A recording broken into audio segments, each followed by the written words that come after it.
Hai para movie lovers, welcome to my YouTube channel. Gimana kabar kalian semua?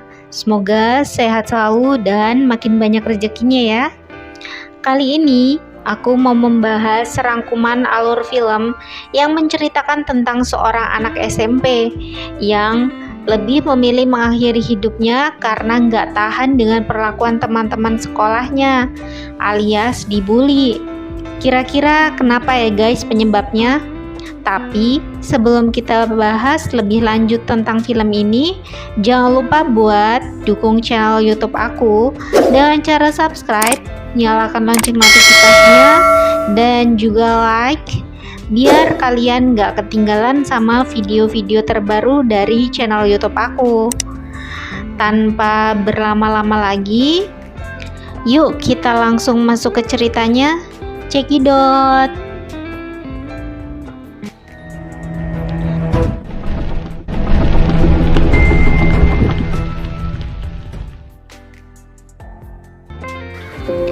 Di awal cerita kita diperlihatkan sebuah keluarga yang terdiri dari seorang ibu dan dua orang putrinya.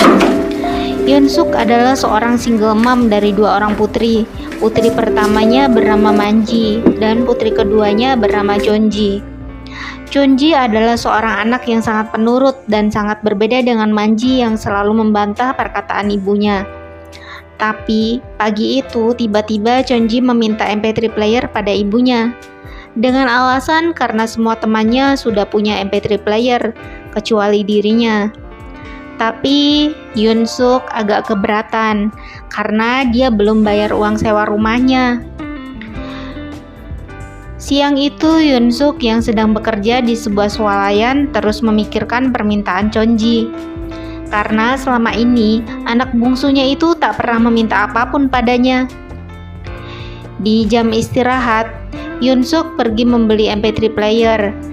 Karena dia bingung memilih MP3 seperti apa yang anaknya mau, jadi dia menelpon Manji untuk menanyakan pada Chonji. Manji pun langsung menelpon Chonji, tapi panggilan itu diabaikan oleh Chonji. Setelahnya, Chonji langsung mengikat shawl di atap rumahnya. Ternyata, Chonji mengakhiri hidupnya dengan gantung diri. Hyunsuk sangat sedih dengan kematian anaknya, dan Manji pun merasa ada yang gak beres sama kematian adiknya, karena adiknya gak meninggalkan surat sama sekali. Keesokan harinya, Hyunsuk dan Manji pun pindah ke sebuah apartemen kecil. Di apartemen itu, mereka memiliki seorang tetangga baru, laki-laki berambut gondrong bernama Sangbak. Sangbak membantu mereka membereskan barang-barang ke bawah untuk dijual. Saat itu, tak sengaja Manji melihat Hyewon, teman Chonji di sekolah, sekaligus anak pemilik restoran di dekat apartemen barunya. Keesokan harinya, Manji datang ke kelas Chonji untuk mengajak Hwayun ketemuan setelah pulang sekolah. Scene kembali ke masa saat Chonji masih hidup. Manji bertemu Chonji yang akan pulang sekolah bersama Hwayun. Dia sempat bertanya, kenapa dua orang yang sangat berbeda karakter bisa jadi teman baik? Hwayun menjawab, "Iya kak, karena kami berbeda. Itulah alasan kenapa kami jadi sahabat baik." Manji pun mentraktir Chonji dan Hwayun makan siang. Tapi Hwayun pamit untuk bertemu teman-temannya yang lain. Saat itu Chonji tanya ke kakaknya, "Bagaimana Hwayun itu kak?" Manji pun menjawab kalau Hwayun terlihat anak yang baik. Mendengar pendapat kakaknya, Chonji malah terlihat murung. Balik lagi ke scene masa sekarang. Manji pun akhirnya mentraktir Hwayun makan siang. Manji bertanya pada Hwayun apakah dia sedih atas kematian Chonji. Tapi jawaban Hwayun malah berbelit-belit, seperti ada yang disembunyikan gitu guys. Manji cerita pada Hwayun bahwa sebelum Chonji meninggal, dia sempat meminta MP3 player pada ibunya. Hwayun berdalih mungkin itu untuk kado ulang tahunnya. Tapi wajah Manji semakin curiga karena ulang tahun Hwayun itu masih sangat lama. Di perjalanan pulang, Manji sempat bilang kalau dia akan terus nyari tahu penyebab adiknya bunuh diri. Wajah Hwayun mendadak pucat. Sesampainya di rumah, Hwayun langsung merobek kontrak pertemanannya dengan Chunji dulu. Ternyata, selama ini orang yang selalu menyebar fitnah tentang Chunji adalah Hwayun. Hwayun ingat, suatu hari Hwayun pernah meminta MP3 player pada Chunji sebagai tanda ikatan kontrak pertemanannya. Dan sebagai gantinya, Hwayun akan memberikannya kamera. Karena merasa tak enak hati, Chunji pun mengiyakan perjanjian itu. Keesokan harinya, rumor tentang Hwayun yang menjadi penyebab Chunji bunuh diri tersebar di sekolah, dan semua murid pun mulai menjauhinya.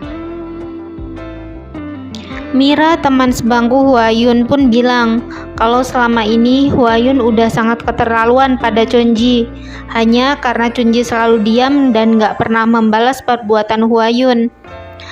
Mira ingat saat ulang tahun Hwayun sengaja ngasih jam yang salah pada undangan milik Chunji. Jadi Chunji pun telat dan hanya disisakan semangkuk mie. Saat itu Chunji tahu kalau semua teman-temannya mengejek, tapi dia tetap diam, seolah nggak tahu apa-apa. Mira adalah adik teman Manji yang bernama Miran, sekaligus teman sekelas Chunji. Mereka berdua ternyata anak Manho, laki-laki yang selama ini mengajar ibu Manji dan Chunji. Mira sangat benci ayahnya, karena dulu perilakunya sangat jahat pada mendiang ibunya. Di tempat lain, terlihat ibu Hwayun sedang memaki anaknya itu, yang sejak dulu suka mencari perkara dan membuli anak-anak yang lain. Tapi Hwayun tetap bersikap acuh tak acuh. Hari itu, Hwayun cari cara agar teman-temannya mau berteman lagi dengannya. Dia mengirim pesan kepada teman-temannya kalau dia akan mentraktir karaokean. Tapi setelah ditunggu berjam-jam, gak ada satupun temannya yang datang. Hwayun yang pulang dengan wajah kecewa menghampiri pos satpam. Di sana ada Sanbak yang lagi jaga.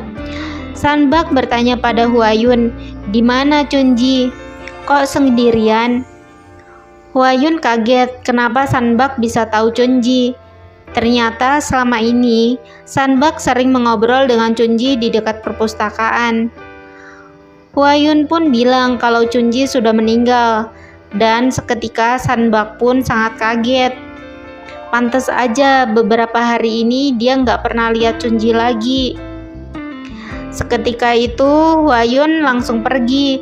Dia menelpon Manji dan bilang kalau ada seseorang yang sering ditemui Chunji secara diam-diam, dan mungkin aja ada hubungannya dengan kematian Chunji. Orang itu adalah Sanbak, tetangga baru Manji. Kelihatannya Hwayun itu lagi cari kambing hitam ya guys. Manji yang mulai terhasut sama omongannya Hwayun bicara sama ibunya. "Bu, jangan-jangan Chunji nekat bunuh diri karena hamil dan gak mau ngomong sama kita." Ibunya menjawab, "Gimana Chunji bisa hamil? Wong dia aja belum pernah datang bulan." Di sekolah, Manji pergi ke perpustakaan. Dia minta daftar buku yang selalu dipinjam Chunji. Ternyata semua tentang penanganan depresi. Saat Manji akan pulang ke rumah, tiba-tiba dia bertemu Sanbak. Manji bertanya, apakah Sanbak kenal dengan adiknya? Sanbak pun bilang kalau dia kenal Chunji karena sering mengobrol di tempat itu. Sanbak cerita kalau Chunji sering dibully dan dikucilkan teman-temannya. Chunji benci ke sekolah, tapi dia harus tetap sekolah dan dapat nilai bagus, karena dengan cara itulah omongannya akan didengar orang lain. Malang banget ya guys. Siang itu, Sanbak didatangi pegawai restoran milik Hwayun. Dia mengeluh karena banyak mangkok restoran tempatnya bekerja yang terus hilang setiap harinya. Bahkan, restoran itu makin sepi karena terus beredar gosip-gosip yang tidak jelas yang menjelek-jelekan restoran itu. Di tempat lain terlihat Chun Suk yang lagi merajut. Saat benang rajutnya hampir habis, dia menemukan sepucuk surat dari Chun Ji. Saat membacanya, Chun Suk langsung sedih. Dia menyesal karena selama ini tidak terlalu memperhatikan anak bungsunya itu. Malam harinya, Chun Suk memberikan sepucuk surat dari Chun Ji untuk Manji. Seketika itu Manji langsung menangis karena selama ini tidak pernah jadi kakak yang baik untuk adiknya. Padahal adiknya sangat menyayanginya. Dan Chun Ji pun bilang kalau masih ada 3 surat lainnya. Sementara itu di sekolah, Huayun menemukan benang rajut di lokernya. Dia ingat dulu Chun Ji lah yang telah memberikannya. Lalu Huayun memberikan benang rajut itu ke siswi lain. Tapi melihat respon teman-temannya yang sangat membencinya, dia pun gak tahan dan langsung pergi dari kelas membawa tasnya. Mira menatap benang rajut yang ada di mejanya. Dia teringat dengan Chun Ji. Dulu dia pernah sangat dekat dengan Chun Ji, bahkan jadi teman baik dan sering menghabiskan waktu bersama. Tapi sejak Mira tahu kalau ayahnya punya hubungan dengan ibu Chun Ji, Mira jadi sangat benci sama Chun Ji. Siang itu tiba-tiba Manho datang ke apartemen Chun Suk. Tapi Chun Suk yang tidak mau lagi berhubungan dengannya malah mengusirnya. Manho yang marah langsung mau menghajar Chun Suk. Tapi untunglah ada Sanbak yang seketika itu menghajar Manho sampai babak belur. Dan Manho pun pergi dengan wajah yang sangat marah. Manji yang tahu saat ini suasana Manho sedang tidak baik, langsung menelpon Mira dan Miran. Chun Suk menyuruh mereka datang ke sana dan tinggal sementara waktu karena saat ini ayah mereka suasananya sedang tidak baik. Mira dan Miran disambut dengan banyak makanan enak buatan Chun Suk. Mira jadi merasa nggak enak hati karena tidak menyangka kalau ibunya Chun Ji ini sangat baik, tidak seperti dugaannya selama ini. Keesokan harinya di sekolah, Mira menemukan sepucuk kertas di gulungan benang milik Huayun. Saat itu, Mira pun langsung memberikannya pada Miran dan Manji. Manji bilang kalau masih ada 1 surat lagi, dan itu pasti ada di gulungan benang milik Mira. Dan benar saja, Mira sangat gugup saat membuka gulungan kertas surat itu. Ternyata Chun Ji sangat sedih dan sakit hati dengan kata-kata Mira selama ini. Manji yang tahu hal itu sangat marah, tapi Mira membela diri kalau selama ini hanya dia orang yang selalu membela Chun Ji di sekolah. Dan dia membenci Chun Ji itu sejak dia tahu kalau ayahnya berpacaran dengan ibu Chun Ji. Manji terlihat sangat kesal pada Mira, tapi Miran yang tidak tega melihat adiknya disalahkan langsung melerai. Dia bilang pada Manji, jika ingin bicara sesuatu pada Mira, harus disampaikan dulu pada Miran. Sepulang sekolah, Manji melihat Huayun yang sedang memungut mangkok restorannya. Dia memasukkan ke kantung-kantung. Manji yang penasaran terus mengikuti Huayun. Ternyata yang selama ini mengambil mangkok restoran milik ibunya adalah Huayun sendiri. Bahkan Huayun juga yang menyebarkan gosip yang nggak benar tentang restoran itu. Ternyata Huayun membuang semua mangkok-mangkok itu di suatu tempat. Di sana, Manji memberikan surat yang ditunjukkan untuk Huayun. Manji bilang agar Huayun tak melakukan hal-hal yang merugikan orang lain lagi. Saat itu Huayun mengakui kalau dia sangat merindukan Chun Ji, dan dia juga melakukan hal itu agar bisa pindah dari apartemen. Dia membuang mangkuk-mangkuk dan juga menyebarkan gosip tentang restorannya agar restoran ibunya bangkrut dan dia bisa pindah. Saat ini dia menyesali semua perbuatannya dulu karena saat ini pun dia ada di posisi dikucilkan oleh teman-temannya, sama seperti Chonji dulu. Manji yang tertidur di kereta pun bermimpi. Dia dan ibunya pulang ke rumah sesaat sebelum Chonji mengakhiri hidupnya. Sementara itu, Chonsuk yang datang ke kelas anaknya membaca lagi surat dari Chonji. Chonji berpesan agar ibunya terus menjaga kesehatan dan makan dengan teratur walau dia sudah tidak ada lagi.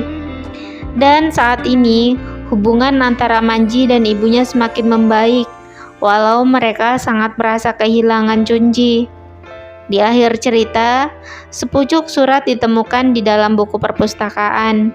Isi surat itu mengatakan bahwa Chonji sangat berterima kasih karena mereka semua menjalani hari dengan baik walau tanpa dia lagi. Dan cerita pun berakhir. Nah, itu tadi guys ceritanya. Sedih banget ya. Harus melewati hari-hari seperti Chonji dengan penuh bulian dan dikucilkan di sekolah. Pasti Chonji sangat depresi banget ya guys. Nah, semoga kalian semua terhibur ya sama alur cerita yang aku bawain.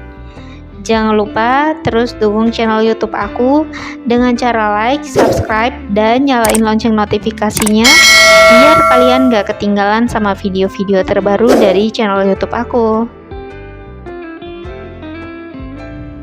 Nah, segitu dulu ya dari aku. Semoga kalian semua bahagia. See you. Bye-bye.